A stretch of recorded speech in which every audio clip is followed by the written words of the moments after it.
Hi, I'm Kenneth Wajda. I'm a professional photographer here in Colorado. Welcome to another one of my weekly photo chats. So I had written a blog post and I'm going to talk about that today and see if I can get a conversation going. I love comments, by the way. If you ever are commenting or thinking about commenting, comments really make this whole show come to light, doesn't it? Or don't they? But I'm going to talk about what is the future of editorial photojournalism. Right now, there was a story about how we can create with artificial intelligence people, faces that look real, that are in real locations, that look like they're absolutely real, but they're not. And we can create deep fakes, which allow you to make President Obama say something that he didn't say, or anybody, or your friends, or your enemies. And with that kind of a situation that we're in, where is truth? When you have a president who touts fake news and people turn away from the media and assume all media are corrupt when all media isn't corrupt.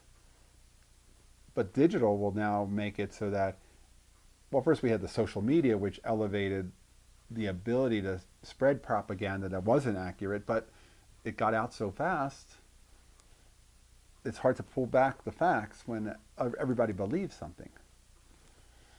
You may not have heard, or maybe you did, the cup of coffee that spilled on a woman's lap and she sued McDonald's and then she won a big lawsuit. And people said that she's just a money grabber and she was really, just sue happy. But you may not have heard the whole story. But that's the story that went out. That's what I heard. But then later I heard that actually many people had been getting scolded by the temperature of their coffee. It was so hot.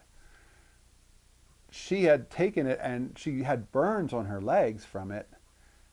And there had been other instances where people were saying your coffee is too hot to be serving in cars where people are driving. You're going to get people hurt in accidents. And she had burns on her body from it. So that's the part you don't hear because it's easy to put out the meme that says, money piranha. But is it? Now with deepfakes, with the ability to make videos and photographs that didn't exist, is it a question of integrity and trust?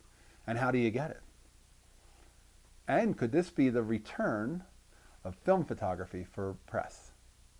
Because the one thing that a film negative does is it includes cropping, it includes what you exclude from the frame, and you can still have a subjective point of view and you can still lie with a camera with film. But the one thing it shows is if the negative exists, then the thing probably existed. And if you photographed it this morning and it's running at noon, you may not even have had time to manipulate it much. Even though once you scan it, sure, you can still further manipulate it. But if it's challenged that it was manipulated, you can show the negative and say, no, see, it's right there. That is what was there. Versus, yeah, I don't have a negative to show you because I doctored it so much and there is a fake element to it that I added to it or something I removed. But when light hits film and it locks it into a bunch of grain and emulsion, is that something that we can maybe use as a way to create trust? Because it feels like we're in a world where trust is eroded, integrity, and the newspaper the news media only has integrity. Once they lose that, they lose everything, because what's the point of watching something that's not true? A lot of times when people watch the news, they say, well, this is what the government said, this is what the president said, this is what the Senate said. Or that's not really reporting, that's just repeating. They're just telling you what somebody said. Maybe they told them to say that, and maybe they spoke it, so they're repeating their words. But that doesn't mean that anybody spent any time researching, is it accurate? Is it going to have an effect on anything? What are the ramifications for it? Versus, this is what so-and-so said today. Well, that is repeating, but it's not really reporting in my estimation. But there's a part of me that wonders, is there a point for using film? And if a publication, like in print, or maybe in television if they use stills next to the anchor, if they use film photographs, would that help them to achieve a level of integrity and trust that may be lost by other companies who are doing deep fakes? Or even, I think some news organizations recently have been called out for either cropping something that was significant out of a frame, or adding something, or juxtaposing two frames together to make one image. Would that negative help sell integrity? And maybe we'll see the return of film photography for the photojournalist world.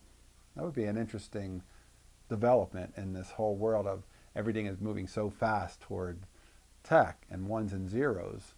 And would that bring back the need for something that is a little bit more trustworthy? And is film more trustworthy? That's a good question to talk about too.